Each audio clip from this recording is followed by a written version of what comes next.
All right. Good evening, ladies and gentlemen. For those of you who fasted, I hope you fasted well. It was all right. It wasn't such a long fast, was that?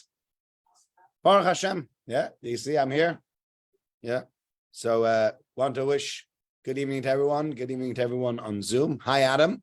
Good evening to everyone on Facebook Live. More importantly, good evening to everyone who's here in person. We got a great amount of people here tonight. Thank you so much, everybody, for coming. And good evening to people on TorahAnytime.com.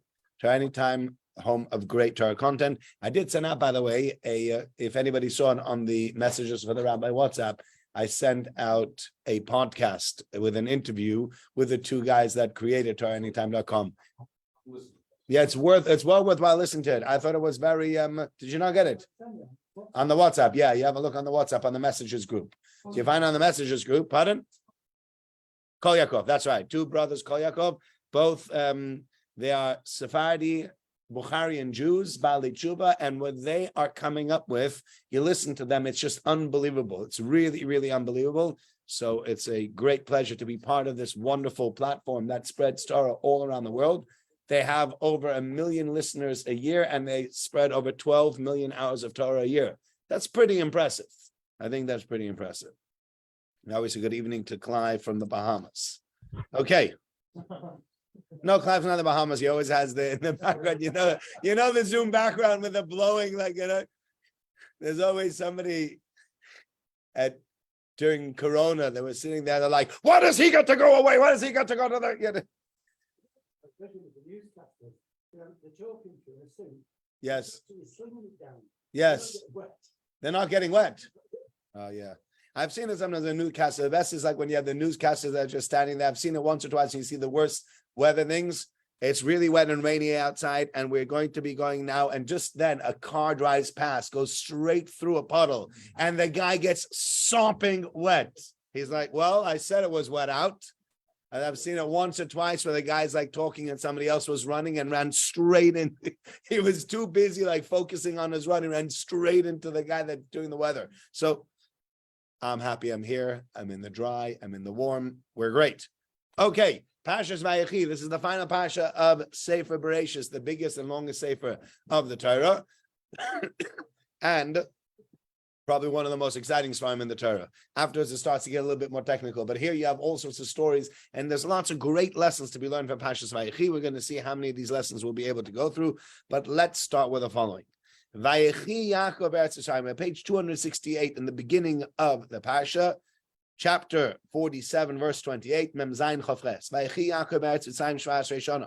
Yaakov Avinu lived in the land of Egypt for 17 years. Vayehi Yemei Yaakov Shnei Chayav, and the days of Yaakov, the years of his life, were Sheva Shonim, 7 years, Va'aboim Hashana, and 140 years. That is what it says over here, the first verse. So Meshech Chochma says a very beautiful idea over here, what it means by Vayechi Yaakov Eretz Yisrael. What does it mean that Yaakov lived in the land of Egypt? We know where he moved to. What is the Torah trying to tell us over here?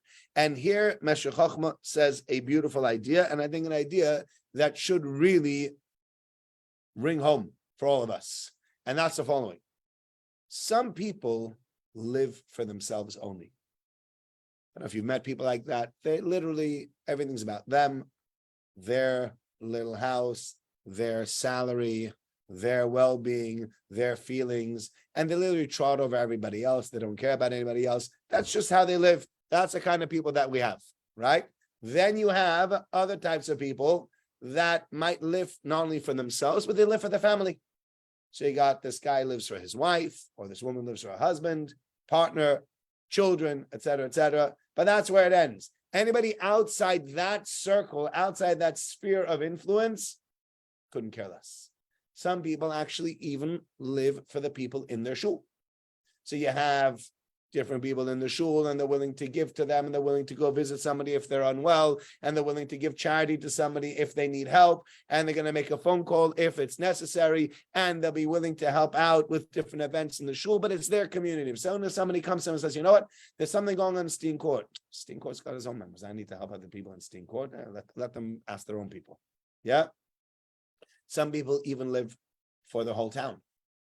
So that, I think, they used to say about certain people, about certain politicians, if you were to cut them open, you would find, I think they used to say it about, I can't remember who they say it about, but I think they said if you were to cut open his veins, you'd have labor flowing out of it. That's what they said about the fellow. Now, I don't know what that means literally. I don't know if it's obviously not literally true. Like you cut his veins, it's like you're bleeding. Yes, it says labor all over my blood, doesn't it? That's not what it means, right? But this person, they live for their party. They live for their job. They live for the community. They live for the family, whatever it might be, right? Some people live for their entire country. They are property almost of the entire country. And they're there for everybody and anybody who needs them. They're there to help them, et cetera, et cetera. And that's really a true leader, a true prime minister, a true president should be that kind of person. A person that lives entirely for everybody in their country. It's not like, I only live for the people that voted for me. Did you vote red or did you vote blue? Did you vote Labor or did you vote conservative? Oh, I voted Labor. Well, I'm conservative, so you can just get out of here. I don't want to help you, right? That's not a true leader. A true leader wants to help the people that agree with them, the people that don't agree with them. All the people within their sphere of influence should be helped by this person. And depending on how great a person or how small a person you are, that's how far-reaching or how small your sphere of influence is going to be. Small people care only about themselves. People that are slightly bigger might care about themselves and about their family also, but not much more than that. It's me and my family, or my family and I, whatever you want, right? But that's it. That's the only people I care about, because I don't care about everybody else. Let everybody else, I don't care what happens to them. And the question becomes, what kind of person are you? Because Yaakov Avinu, this is what he says over here. Vayechi Yaakov, as Yaakov lived be'eretz Mitzrayim. Yaakov Avinu's living in the land of Egypt has an effect on the entire land of Egypt. How so? As we know, Yaakov Avinu, there was a famine before Yaakov Avinu came. And when Yaakov Avinu came, he came to Pharaoh. We read about this last week. And he gives Pharaoh a blessing. What's the blessing that he gave Pharaoh? What can you bless somebody with? I don't know if you've ever had this. Have you ever had somebody who's very wealthy, who's part of your circle of friends, and you need to buy them a birthday present? Do you know what I mean? What do you buy a wealthy person for their birthday? Because these are the kind of people that, I fancy a new TV. All right, I'll buy a new TV. I fancy a new computer. I'll buy a new computer. I fancy a new car. I'll buy a new car. I fancy a new house. I'll buy a new house. Whatever they fancy, they just buy themselves. They don't even think about it. Because Baruch Hashem, Kodesh Baruch Hu has blessed them with the means to be able to buy whatever it is that they need. So when you want to buy someone like that a present, how do you give someone like that a present? Usually, by the way, the only thing you can give, I remember my grandmother, Leah Shalom, this is one of these memories that you have. I remember my grandmother, I had bar mitzvah, and then a month and a half after me, a good friend of mine had bar mitzvah. Now, this good friend of mine, today, his father is in the top 10 richest people in Austria. Okay? Yiddish, at the time, he was also very, very wealthy, and he made these massive bar mitzvahs. Massive. But today, it's a whole different story. I mean, the guy is a different league, literally top 10 in Austria. And I remember my grandmother saying, what can I get him for his bar mitzvah? But she's a real Yiddish grandmother. This is what she decided. I'm going to get him a video of my grandson's bar mitzvah. There's nothing nicer than my grandson's bar mitzvah. Because it was my bar mitzvah 4 weeks before that. She was going to get a copy of the video and give it to him. We were like, Oma, I'm not sure he's going to enjoy that present so much. She's like, why? It's so beautiful. That's what you think. It's your grandson. I don't think somebody else cares. Yeah. You know, the guy that walks around the train. There are trains in Europe that have like compartments, little compartments, like of 6 or 8 seats, a little compartment, another compartment, and he opens up the compartment. Pardon? You used to have that here. I've not seen them here. Yeah. No, I remember them I remember having them. I remember growing up with them in Austria, that we had these little compartments, and he opens up the compartment, first compartment, he says, excuse me, sir, yeah, do you have grandchildren? Yes. Okay, closes the door, moves on to the next compartment train. Excuse me, sir, do you have grandchildren? Yes, moves on to the next one. Finally opens up one door, he says, excuse me, do you have grandchildren? He says, no. Okay, great, and he sits down. So sometimes I've been watching him and walking through 10 compartments, asking everyone if they have grandchildren. Finally, here there's nobody who has grandchildren. Then you sit down, he says, I don't want to hear about their grandchildren, I want to tell them about mine. Yeah? If they have grandchildren, all they're going to do is going to tell me about their grandchildren. Look at the pictures. Look at these pictures. Aren't they cute? So, okay, we as grandparents and we as parents are a little bit biased towards our children. And Baruch Hashem, we all like that. Hashem made us that way. But what do you give a guy like Pharaoh who has everything? So you know what he gave him? He gave him a blessing. He says, when you walk over to the Nile will overflow. And now Pharaoh has actually the ability to make believe he's a lot bigger and a lot stronger than he really is. Because if you could make the Nile overflow in Egypt, especially in Egypt where there is very little rain, so they're always dependent on the overflowing Nile. Now the Nile overflowed slightly, you had water. If the Nile overflowed properly, you had a well-irrigated Egypt. If the Nile didn't overflow at all, you had a famine. And now Pharaoh works towards the Nile and the Nile overflows. And the country now finally is able to rejuvenate and prosper from the few years of famine that they had. So that's a blessing that Yaakov Avinu gave to Pharaoh. And that blessing had a sphere of influence throughout the entire Egypt. So by Chi Yaakov Esatayim says, the Meshech Chochmah, Rav Meir Simcha of Binsk, Yaakov Avinu lived in the land of Egypt. What that means over here is that Yaakov Avinu's sphere of influence was over the entire Egypt. That he made a difference to everyone in Egypt. And that is really the measure of a person. Who do you care about? How big is your sphere of influence? Is it just me and my loved ones? Is it just me? Very, very egotistical. Is it me and the people on my street?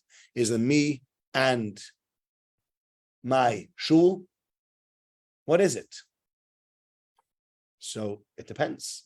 Yaakov Avinu shows you over here that he can have a positive impact on the entire country. Now, I know it's hard for us to have a positive impact on the entire country. But on the other hand, today we live in a generation where we can have tremendous positive impact.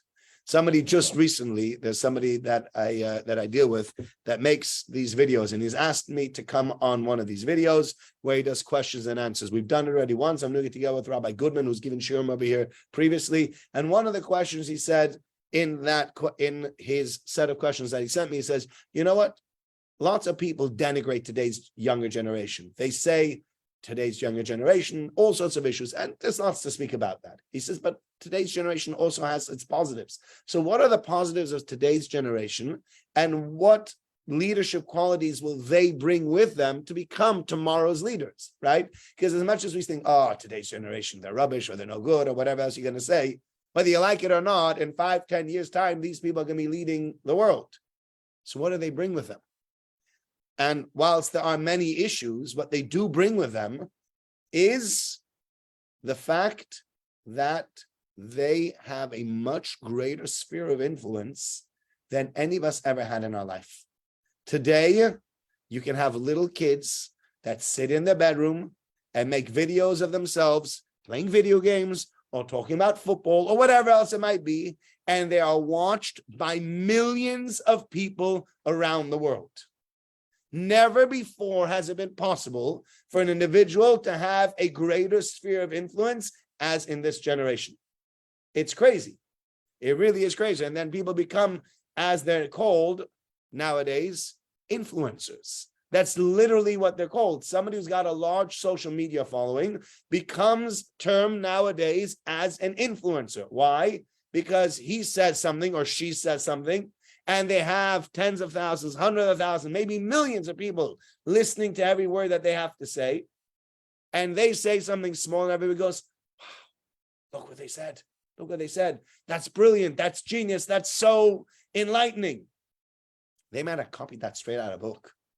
That's not their line. That's not their brilliance or their genius. And yet they become real influencers. And so today, with social media, it is actually possible for people to become influencers. And going back to what we were talking about before, you know, that podcast I was listening to, those two guys, Reuven and Shimon Kol Yaakov, who created Torah Anytime, they never in their wildest dreams dreamed that they would be able to create a website that would service so many people around the globe and that would disseminate so much Torah around the globe. They said when they started, if we would have 50 more people listening to a shir, it was well worth it. They started recording the shirim, then they started video recording the shirim, and people started calling them up and saying, can we have recordings? Yeah, and they started lending out the recordings, and then it was on USBs. And then the internet started off. They said this was early days. This was still when YouTube was small. They said YouTube had a maximum of 10 minutes of video. Today, you can get hours and hours and hours of video. But it was 10 minutes per video. And they started off slowly but surely. And these people's sphere of influence has grown and grown and grown so that they are now international people that have an effect on people all around the world. And so when you read about Yaakov having an effect on Mitzrayim, you can say on the one hand, yeah, it's Yaakov who can do that. How can we do that? On the other hand, modern technology has given us tools to influence people much, much further than you'd ever imagine. You know, even this little group that I have, the WhatsApp group that I have, a thought for the day. So I have one for the shul and I have one for outside the shul. I got people from America listening and got people. I don't even know how these people got to me. I have no idea who they are. You look through it, I might know on this list, I probably know 50 people on the list or 70 people on the list and 150 people on the list. I don't even know who they are. And yet these might be people that are listening to something that I have to say for 2 minutes every single day.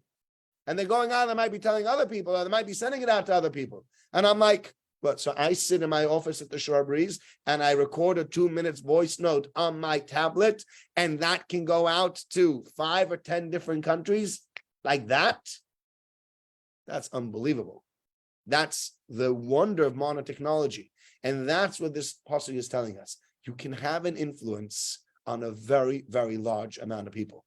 And therefore, just as Yaakov lived in Eretz Mitzrayim and his influence was over all of Mitzrayim, I'm not saying everybody has to become an influencer, but nowadays your influence goes much, much further. The fact is we can all influence people nowadays in ways we were never able to do 50 years ago, 100 years ago, even 20 years ago. Who was able to influence like that? You know, somebody wrote a book. I know there have been many books written about the effect that books have had on movements. Certain books in America created the Civil War, created the revolution. Uncle Tom's Cabin, other books. There were people that wrote books, and these books got passed around from person to person. That was a slow process. Millions of people started reading the books. Millions of people started buying into the idea. Slowly but surely, it moved people on. Today, nobody would read a book. I mean, who reads books? But if you have certain people that could influence and that could push things in a certain direction, even the media, by the way, the media, people don't realize how powerful the media is in influencing so many people.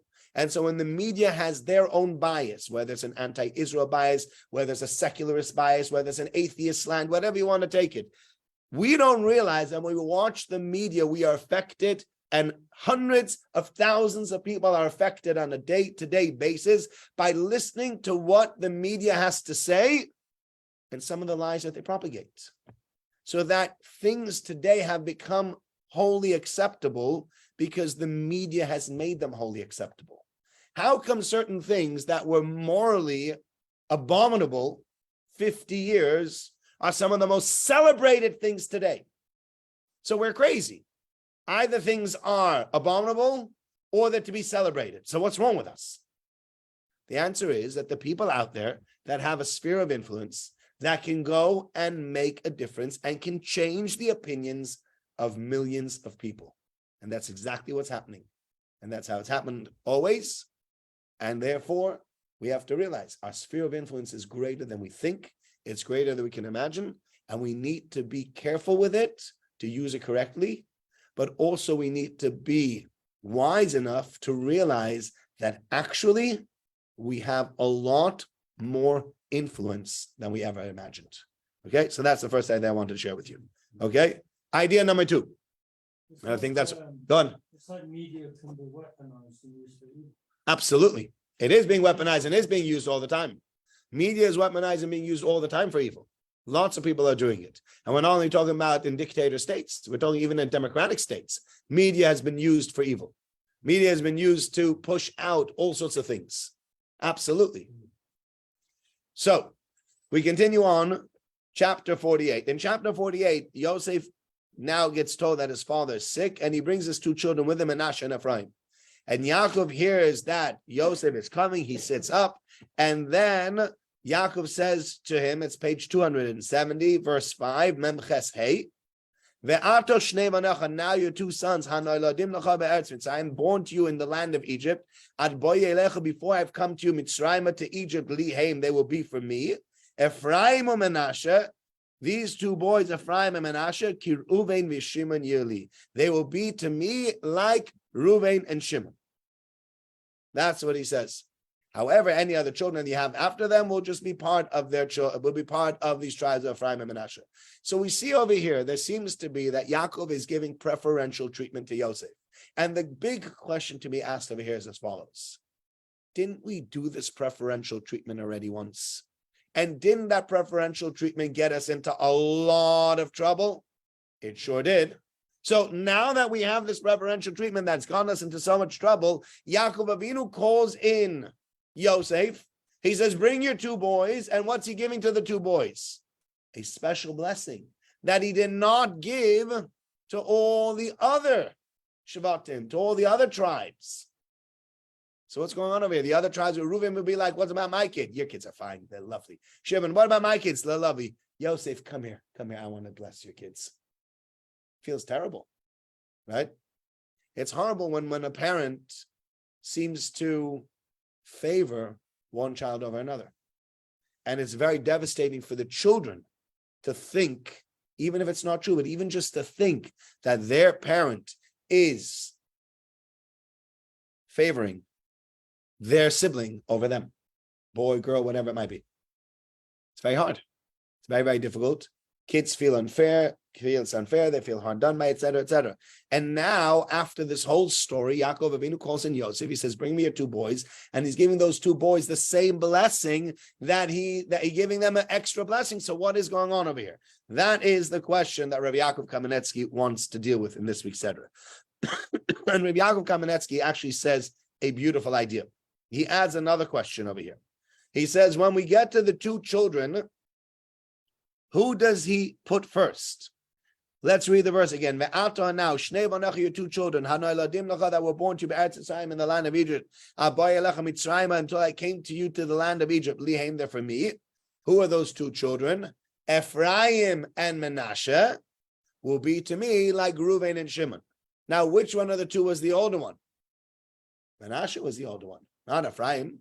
And we'll see later on that Menashe, Yaakov moves his hands and puts the right hand on Ephraim and the left hand on Menashe, and Yosef is quite unhappy with that. And he says to his father, listen, Dad, you got it wrong. The older one is here, the young one's here. He says, I know, don't worry, I'm doing what I do, and I know what I'm doing. But here Ephraim gets put before Menashe, so there's a double question. Number one, Yosef is getting a special blessing that none of the other brothers got. And within the blessing of the brothers of Yosef, we see over here that, the children of Yosef, we see over here that Ephraim is now being given preferential treatment over Menashe. So what's going on? So Rav Yaakov Kamenetsky says a beautiful idea. And Rav Yaakov Kamenetsky says the following. This is going to be based on some of the verses that we see over here. I'm just going to open up because it's a long piece. Not too long. We'll be able to finish on time. But he says an important thing.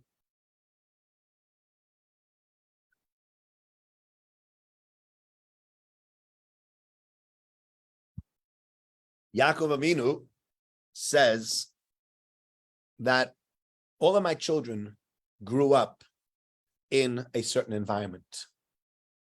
Ephraim and Menashe didn't grow up in the same environment. You know, it's interesting. I had the conversation last week with some friends.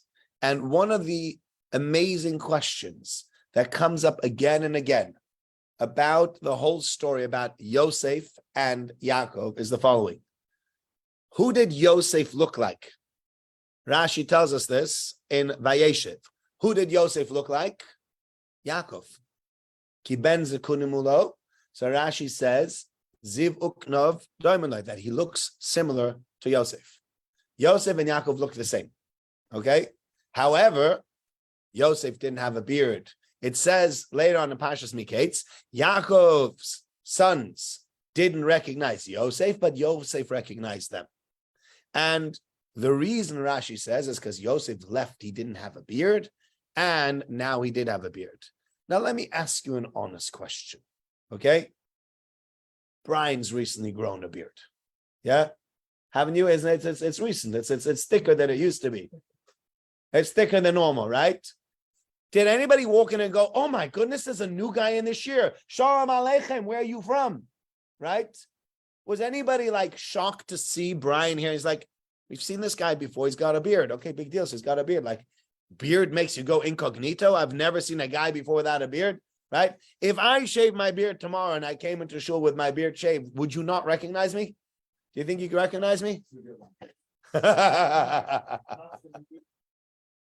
That was very good. Thank you, Ivor. As soon as you open your mouth. Perfect. I didn't realize you guys didn't hear what he said. As soon as you open your mouth. Fantastic. Wonderful. I love that. I'll have to tell my wife that one. She'll love that as well. And my kids. Yeah. Anyway, so a beard might change a person's appearance. But is the appearance so drastically different when you have a beard and when you don't have a beard? Yeah? That's the first thing. Secondly, Yaakov and Yosef looked the same. Now, we would assume that Yaakov had a beard, probably. So if Yaakov and Yosef look similar, but Yosef doesn't have a beard and Yaakov has a beard, and then Yosef grows a beard, who does Yosef look like? His father. So they're looking at this guy sitting on the viceroy's chair going like, oh my goodness, this guy looks exactly like Dad. We used to have a brother who looked exactly like that. Yeah, that's not Yosef. Come on, guys, think. You're looking all around Egypt. You can't find him. No idea where he is. He's staring you straight in the face. Not only is he staring you straight in the face, he looks just like that, and he's sitting and he's talking to you. You can't figure it out.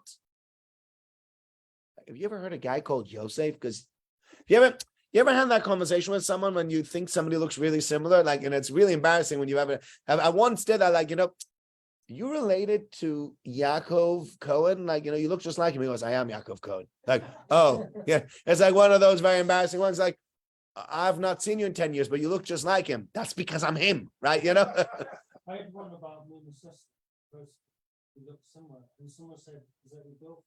Oh. Right, okay. Okay. So, Yaakov, you have Yosef living over there in Egypt. And his children are Egyptian. And the question is like, why didn't they know who it was? Yeah. So, one of the reasons given, there's lots of discussions about it, is because God didn't want them to realize. Sometimes God just keeps things from people. Okay? But they all grew up, all the brothers grew up in one household, and they saw one thing. Yosef grows up now entirely differently over there in Egypt. It's an entirely different culture. And his children are born to an entirely different culture. Sorry, I can't remember how I was going to connect that to the fact that they didn't recognize Yosef. So if anybody wants to know how that connected, I'll have to think about that again later. I just slipped my mind. But they grew up in an entirely different culture. The kids that grew up here, they didn't grow up in wherever it was. And so therefore, all the children of Yaakov grew up one way. Yosef's children grew up differently. And at the time, now I remember what it was, right? So one of the answers over there, for the reason that I'm putting it back together, one of the answers given over there is that they didn't, sometimes God keeps certain things from the people if he doesn't want them to know it. I don't know if you've ever had this. Have you ever had this? This is the weirdest thing. You're looking for something and you've been in this room 6 times and you say to your wife, I can't find this item. She goes, it's right on the table. I've been in the kitchen 6 times. How come I didn't see it? Yeah, do you know what I mean? And she's like, it's right here. It's right here. Yeah, it's embarrassing almost when that happens. But sometimes there's a famous sentence that we say, Amar Rabbi Yamin says, everybody is blind until Baruch Hu opens up their eyes. as the Gemara, the pasuk says. People say that when they've lost an item, they say that. I've had it. I've lost an item. I've been around the whole house, looked the whole house. I've said it. I've looked again. First place I looked, that's where it is. I've been here 6 times. How does that make sense? Sometimes you don't see things. You just don't see it, right? So sometimes God doesn't want people to see things. God didn't want them to realize and recognize Yosef whenever it was, even though it's staring them straight in the face. And then this individual went on to speak about the fact that when it came to the Holocaust, how come people didn't see the writing on the wall? Germany in 1933, Hitler takes over. They're making terrible laws against the Jews. And all the Jews in all of Europe are like, yeah, okay, it's terrible, but we'll hack it. It'll be fine. Nobody saw the writing on the wall. And so many rabbis could have said, guys, get out of here. Especially people listen to the Rabbanim. But when people ask the Rabbanim, what do you think the Rabbanim said? Especially when people came and said, we want to move to America. Rabbi, I'm considering moving to America. What did all the Rabbanim say? The Treif in Medina. That's what was called. Some called it the Golden Medina. That means the golden country because gold lined the streets. Recently, I was listening. I remember when I grew up as a child, there was this film. Anybody ever watch Fievel the Mouse Wanderer? Anybody know what I'm talking about? Yeah. Yeah. It was about a little mouse called Fievel, and they ran away from Russia, and they're running to America, away from the pogroms. So they have all the mice get together, and they sing this song on the boat. They all get together, they're reminiscing about Russia, and then they sing, but there are no cats in America, and the streets are filled with cheese. Yeah, so that's how the mice saw it. The Jews said there are no anti-Semites in America, which unfortunately they've been disillusioned now, and the streets are lined with gold. That's what I thought. It was the gold of Medina. I'll go there. Nobody will hate me as a Jew. I'll be able to make a lot of money. Here in Russia, I'll always be a peasant. The Goyim will beat up on me. The Cossacks will kill us in pogrom. I got to get out of here. But the rabbi says, don't go. Why not? Why not? Because it wasn't only the gold of Medina, it was the treif in Medina. Because you went there, it was near impossible to keep Shabbos. Because when you worked at a factory, you know what would happen when you worked at a factory? If came Friday and you said to them, I'm going home now for Shabbos, what did they say to you? Don't bother coming back on Sunday or on Monday. He says, no, but I work double the time on Sunday. Please, no, you don't work on Saturday. You're out. You're gone. And by the way, that existed in England also. It wasn't only Shabbos in America. But people said, you're going to travel to America, you're going to lose all your Yiddishkeit. How could we send you off to America? Unfortunately, instead, we lost all these people in the Holocaust. So it's interesting who knows what the right thing was and what the wrong thing was. Whether they were being blinded by the fact that people weren't going to be from, or whether God didn't want people to go, or whether it was better for them to die. I don't know. It's hard for me to make any judgment call on this because I'm not God. But people were very, very worried. They said, what's going to be? You grew up not seeing Radin and the Chavetz Chaim and Volozhin and all these great centers of Torah. People who grew up in America grew up in a spiritual wasteland. Today, it's not a spiritual wasteland anymore. You go to cities, Lakewood, Muncie, New York, you see hundreds of thousands of from Jews, whole different story. But when you go back to the late 1800s, when people started leaving Russia and trying to get to America, when they got to America, what greeted them? Reform and conservative. There wasn't any from Jews. There weren't any yeshivas. There weren't many rabbonim. There wasn't any infrastructure. So you know what happened to the children of that generation? They all got lost. Not only that, even the generations after them, the generations, Rabbi Wein said to me, he mentions a few times, he said that my father had a Hashkama minyan in Chicago. This is the original Hashkama minyan. He said we had 400 people that would come and daven at 7:30 in the morning on a Shabbos morning. And then they all went to work. But that's why the Hashkama minyan was created on Shabbos morning. Not for the people that want to get it over with and don't want to hear the rabbi or the chazan. The Hashkama minyan was created, was the worker man's minyan.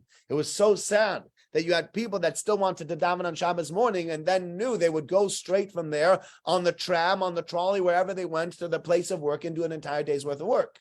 But they went at 7:30 because they're from people, but they couldn't their children almost exclusively gave up on Yiddishkeit entirely because they grew up in America where that wasn't possible. So you have Ephraim and Menashe growing up in Egypt. They didn't see Yaakov. They didn't grow up seeing Yaakov. They didn't grow up seeing the Shvatim. They grew up in a foreign culture. They grew up in something that was totally different than what they were really supposed to get.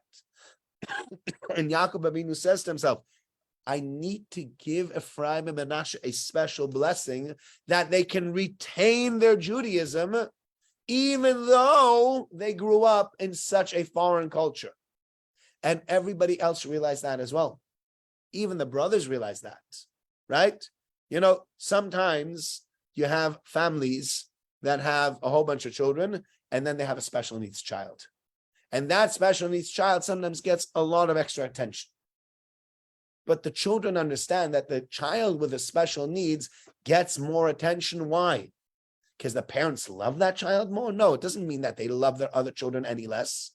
But that child needs more attention. They just need it because if they don't have the special needs met, then they won't flourish. So they'll spend more time when they might take their child to the hospital all the time, and therapists and medicine and all sorts of things. And you might say, it's unfair, he has X, Y, Z. Would you rather not have what you have?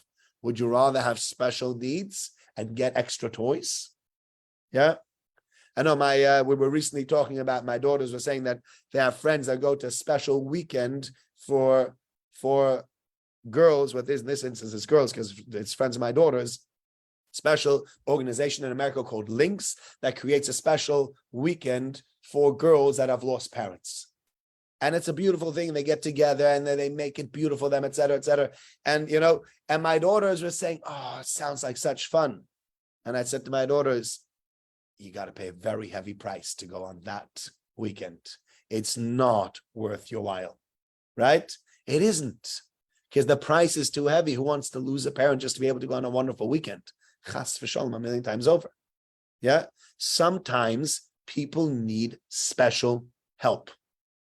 Ephraim and Menashe need special help. And therefore Yaakov Avinu says, I need to give them a special blessing. Not only that, says Rav Yaakov Kamenetsky, Ephraim needs the help more than Menashe does, because you know what? Let's have a look at why Yosef named his children Ephraim and Menashe. So we go back to Parashas Miketz. In Parashas Miketz, it tells us over there that Yosef had two children before the time of famine came along, and he called them Menashe and Ephraim. And the verse is as follows. Page 230.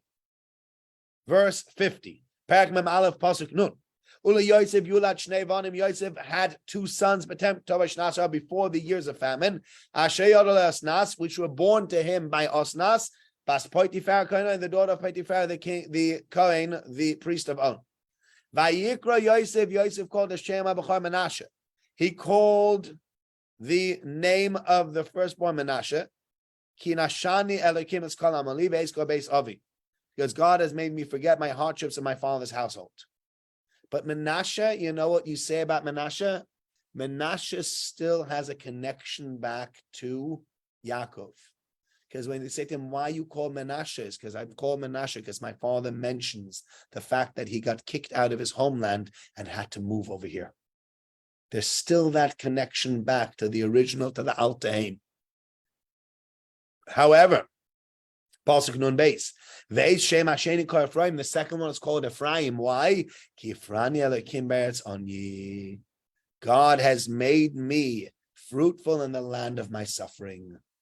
Ephraim's already been Lashon pre, fruit. God has already given me blessings. I'm doing great. I'm now making into upper middle class.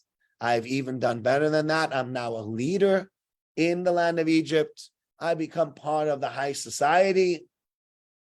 I'm really good here. Menashe still retains a small connection to this. Menashe retains a small connection to the homeland. Ephraim, not at all. Ephraim's already named it for the fact that I'm doing so well in the new country. No discussion of the old country, no discussion of father, a mother, a brothers, everyone that you've lost. Things are good over here. It's good in America. It's good in Egypt. So Ephraim needs the blessing even more than Menashe does. And so therefore, in our verse that we read before, it says, Ephraim u'Menashe kiReuven u'Shimon Yili. Ephraim and Menashe will be like Reuven and Shimon. And he mentions two more points, and with that we'll finish. Point number one. He says, if you read over here, Yaakov Avinu speaks about wanted to be buried in Canaan. And Yaakov says in verse 3, Vayom Yaakov el Yosef. Yaakov says to Yosef, Kel Shakai, God appeared to me in Luz in the land of Canaan, and he gave me a bracha. And he says to me, I will make you many, and I will give you this land as a inheritance. So why do you have to keep on talking about all this? And then he says, when I came from Padon, Rochel died with me, Be'eretz Canaan. He keeps on mentioning the land of Canaan. Why is Yaakov mentioning the land of Canaan? Because he wants those boys to know, where is your homeland? Right? We had just a few weeks ago, I think we spoke about it in this year. We had a few weeks ago the whole story about the lady in waiting who says, where are you from? No, but where are you from? No, but where are you from? Okay? So if you speak to second or third generation British people and you say to them, where are you from? I'm British. Speak to Jews. If I were to go and ask people in our shul, where are you from? I'll say, I was born in Manchester. I was born in London. I was born in Leeds. I was born in Birmingham. I was born in Gateshead or Newcastle. Most people are at least second generation, maybe even third generation British, and some even more than that. So if you say to them, and if I say, no, well, where are you really from? Oh, that's where I'm really from. Now, we as Jews often will answer the question anyway. Well, where are you really from? If I said to you, Michael, where are you from? He says, I'm from Manchester. Where are you really from? Right? So you might tell me, Poland or Lithuania, where are your ancestors from? Romania, right? So the answer is Romania. If I ask Shmuley would say a different answer. Where are you from originally? Ukraine and Romania, right? And we'll go through everybody's. I would say, yeah. Oh my goodness, I got to put my stuff away. Okay. Yeah, but it's, you ask me, so I'll say one side Hungary, one side Germany, then America and Austria. Now I live in England, but I got lots of countries in my background. So somebody said to me, where am I from? Well, I live in Manchester. Come off your high horse. Where are you from? Right? Where are you really from? Okay, that's by the by. I think that was taken way out of proportion.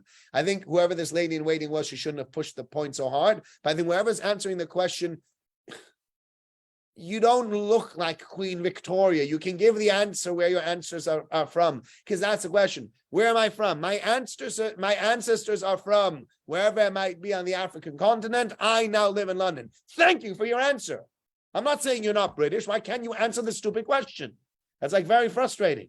Yeah. If I said to you, Michael, where are you from? And you said to me, well, I'm from Manchester. Well, where are you originally from? Manchester. Well, where are you originally from? Finally said Romania. It bothers you so much to say your grandparents came from Romania. That's like a stain on your record? Oh, Michael's Romanian. He's not British anymore. Everybody out of the room. Oh, come on, get with the program. Yeah. It's stupid. The whole thing is stupid. Right? But Ephraim already feels, where am I from? I'm from here. I'm from Egypt. If you said to Ephraim, where are you from? I grew up in Egypt. I was born in Egypt, raised in Egypt. I'm Egyptian.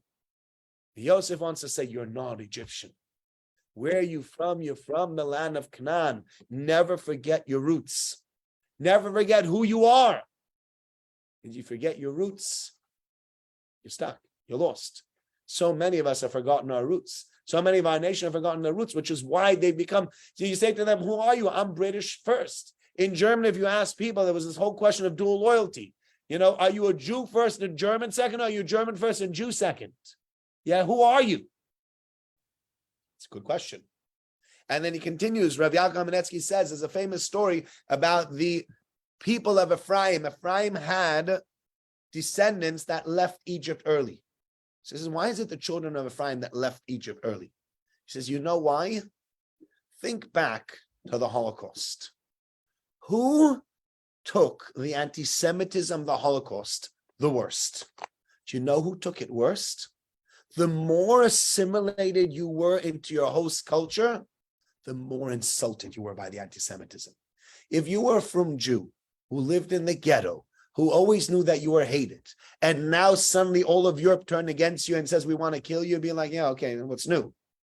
But if you were a bank manager at the central bank in Budapest, and you moved in high society, and you never ate kosher food in your life, and you never stepped foot in a shul in your life, and your wife wasn't Jewish, and suddenly people go, Jew, away, and send you to the concentration camp.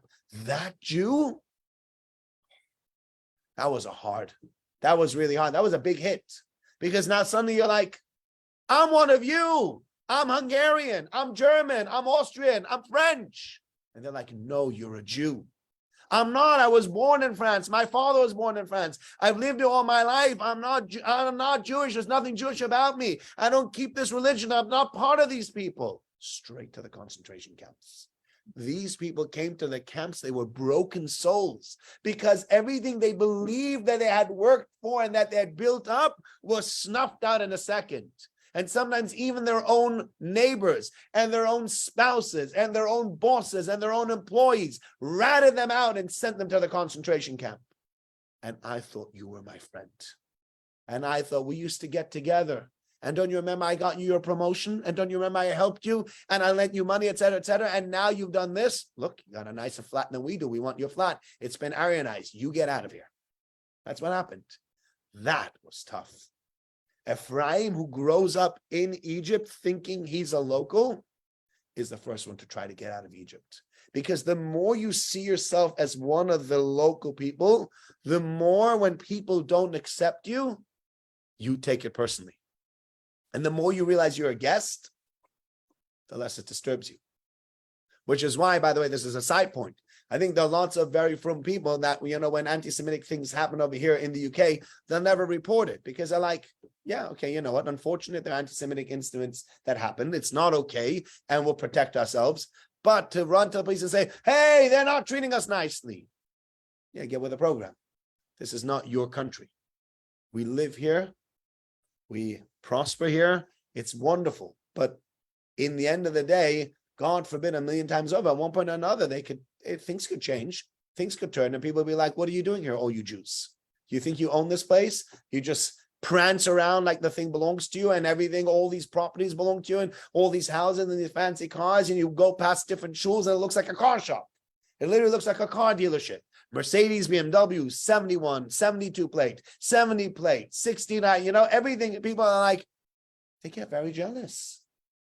And they're like, these guys showed up over here and taken all our money away from us. What are these people doing here? Unfortunately, that has happened too many times to count in history.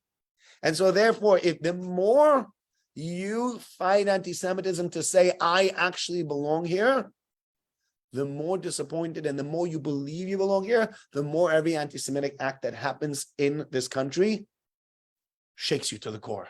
How could it be? I'm British. I'm British like everybody else. I don't wear a kappa. I don't eat kosher. I don't go to shul. I'm just like them. And yet they yell at me on the street. Why would they do that? And the more you realize, actually, I'm not like them. I don't come from here. I might live here.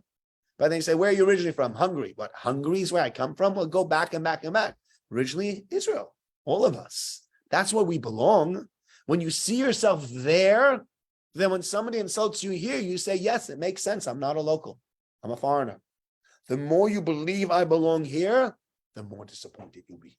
The less you believe. And that's why Ephraim says, I can't handle it here. He has to get out of Egypt. He runs away before the time because, these people are treating me so badly. I grew up with them. I'm British. I'm Egyptian. I belong here. He gets kicked out. He runs away. He doesn't manage. Everybody else who doesn't believe they belong there knows, okay, we're here temporarily. We'll get out. The more you believe you belong in a place, the more when they turn on you, it's going to hurt you. And I think it means also for us, on the one hand, of course, we shouldn't allow people just to beat us up. I'm not saying, we don't need a CST and people should come in and beat up on us. But when you're surprised and you say to yourself, I'm so surprised people treat me like that. Why are you surprised? Well, you think everybody here in this country sees you the way you see yourself? Think everybody in this country thinks you belong here? Not everybody thinks you belong here. Plenty of people think you don't belong here. You don't belong here. You never did belong here. This is not your country. Go back to where you came from. And suddenly when I ask you, where did you come from? I'm from England. I don't believe that's where you belong. Right? That's basically what they're saying. And keeping that in mind allows you to have a bit more of an open-minded view on what anti-Semitism is, how to deal with it, and how not to deal with it. So that's all I wanted to share with you tonight. Lots more to share, but we've run out of time. Thank you so much. Sorry I went slightly over time. We started late, we finished late. Thank you very much. Mitzvah Shem, next week another share. Hope you join me. If you want to get in touch, davideisenberg@gmail.com. Thank you, Clive, for that as well. And look forward to seeing you guys next week.